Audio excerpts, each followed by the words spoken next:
years, no one touched me. No one.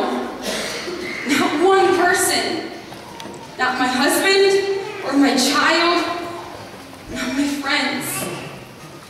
They saw me and spoke to me. I sensed love in their voices, concern in their eyes. But I didn't feel their touch. Not once. What is common to you, I coveted. Handshakes, warm embraces, a tap on the shoulder to steal my attention, a kiss on the lips to steal a heart. Such moments were taken away from my world. I was untouchable. I was a leper, and no one touched me until today.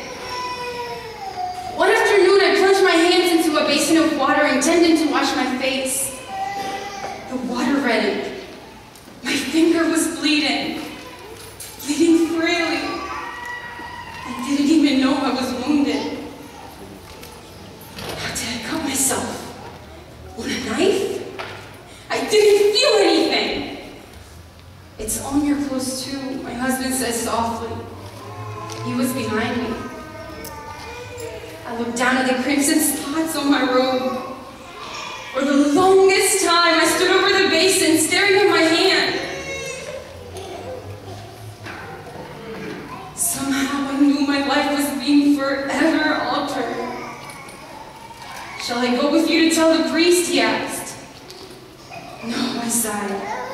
I'll go alone. I turned and looked into his moist eyes. Standing next to him was our 3-year-old daughter. Squatting, I gazed into her face and stroked her cheek, saying nothing.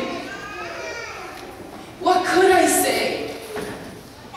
I stood and looked again at my husband. He touched my shoulder, and with my good hand, I touched his.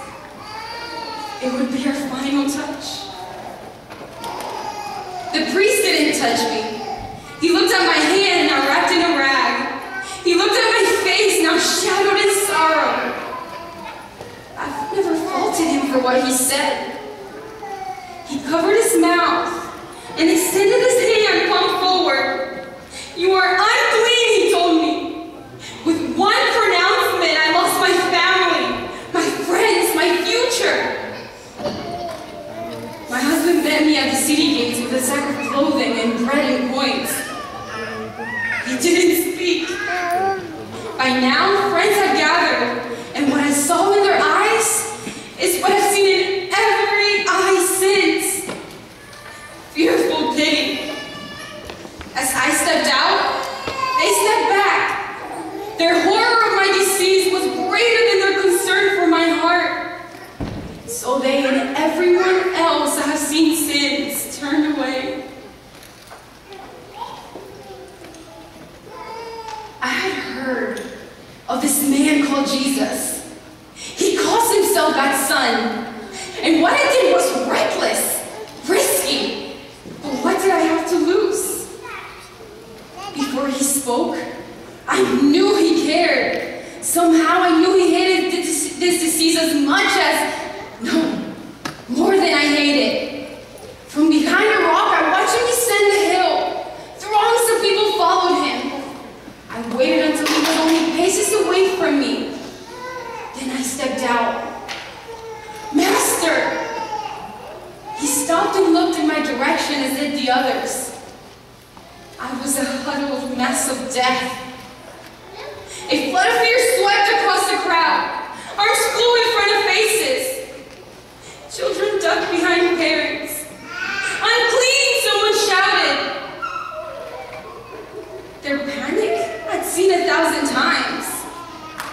His compassion, however, I've never beheld. Everyone stepped back except him. He drew near me.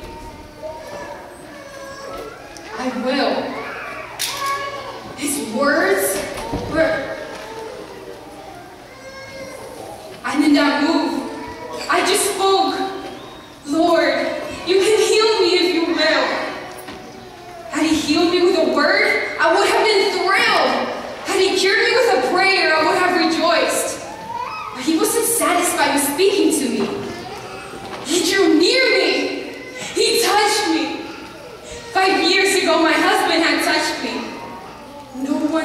touched me since, until today.